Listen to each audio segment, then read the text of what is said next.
ખાનગી કંપનીના 3 કર્મચારીઓ ક્રીક વિસ્તારમાં વોટર લેવલ સર્વે માટે ગયા અને ભારે વાહન પલટી જતા સંપર્ક વિહોણા બન્યા હતા। જિલ્લાના લખપત તાલુકાના મુધાન ક્રીક વિસ્તારમાં વોટર લેવલ સર્વે માટે ગયેલા ભારે વાહન પલટી ગયા હતા। પરિણામે ખાનગી કંપનીના 3 કર્મચારીઓ મોડી રાત્રે સંપર્ક વિહોણા બનતા ચિંતા ફેલાઈ હતી। બીએસએફ, પોલીસ અને અન્ય એજન્સી દ્વારા 3 કર્મચારીઓની તાત્કાલિક શોધખોળ શરૂ કરવામાં આવી હતી। આમ લાપતા કર્મચારીઓ 16 કલાક બાદ આંતરરાષ્ટ્રીય બોર્ડર પિલર નંબર 1170 પાસે હેમખેમ મળી આવ્યા હતા।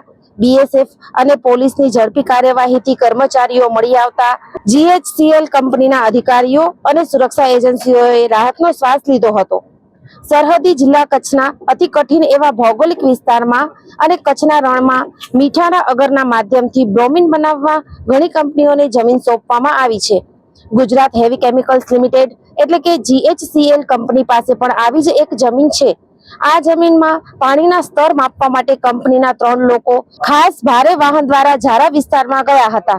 રાત્રે 12 વાગે ટીમ લાપતા થઈ હોવાની જાણ થઈ। કચ્છ કલેક્ટર અમિત અરોરાએ જણાવ્યું હતું કે ખાનગી કંપનીના વોટર લેવલ સર્વે માટે ગયેલા રવિન્દ્રકુમાર ખારેટિયા, આદર્શકુમાર લાલપ્રસાદ અને કરણસિંહ જાડેજાની ટીમનું વાહન ગોઠણથી પણ ઊંડા પાણીમાં પલટી ગયું હતું।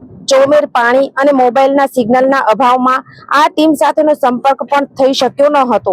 તો રાત્રે 12 વાગ્યાના સમયગાળામાં કંપનીની ટીમ લાપતા થઈ હોવાની જાણ કંપનીના સત્તાવાળાઓને થઈ હતી। ખાનગી કંપનીના અધિકારીઓએ સીમા સુરક્ષા દળ અને જિલ્લા વહીવટીતંત્રનો સંપર્ક સાધતા દોડધામ મચી ગઈ હતી। બીએસએફના ડીઆઈજી અનંતસિંહે આ વિસ્તાર ભારે જોખમી હોવાની પણ જાણ હોવાથી પરિસ્થિતિની ગંભીરતા સમજીને હરામી નાળામાં તૈનાત બીએસએફની બોટમાં રેસ્ક્યુ ટીમ રવાના કરવામાં આવી હતી। આ ટીમ દ્વારા આધુનિક ડ્રોન અને જીપીએસ સાધનોની મદદથી તપાસ હાથ ધરાઈ હતી। ડ્રોનમાં મદદની રાહ જોતા કર્મચારીઓ દેખાયા। કંપનીના અધિકારીઓએ કલેક્ટર પાસે પણ સ્થિતિની ગંભીરતા સમજીને લશ્કર અને એરફોર્સની મદદ માંગવામાં આવી હતી। એરફોર્સ પાસેથી હેલિકોપ્ટર પણ જિલ્લા કલેક્ટરે બચાવ કાર્ય માટે માંગ્યું હતું, જેને જામનગરથી મોકલાવવાની તજવીજ હાથ ધરાઈ હતી। આ દરમિયાન બીએસએફની રેસ્ક્યુ ટીમ તેના ડ્રોનમાં પાણીમાં આડા પડી ગયેલા હેવી વાહન ટાયર પર રાહ જોઈ રહેલા કંપનીના 3 લોકો દેખાઈ આવતા બોટને તરત લઈ જવામાં આવી હતી।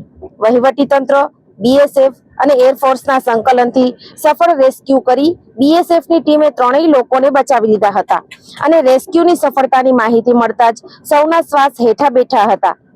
સાંજે 3 લોકોને હરામી નાળાની જેટી પર લઈ જવામાં આવ્યા હતા। સમગ્ર ઓપરેશનમાં જિલ્લા વહીવટીતંત્ર, એરફોર્સ અને બીએસએફ સહિતની એજન્સીઓએ માનવ જીવન બચાવવા માટે મહેનત કરી।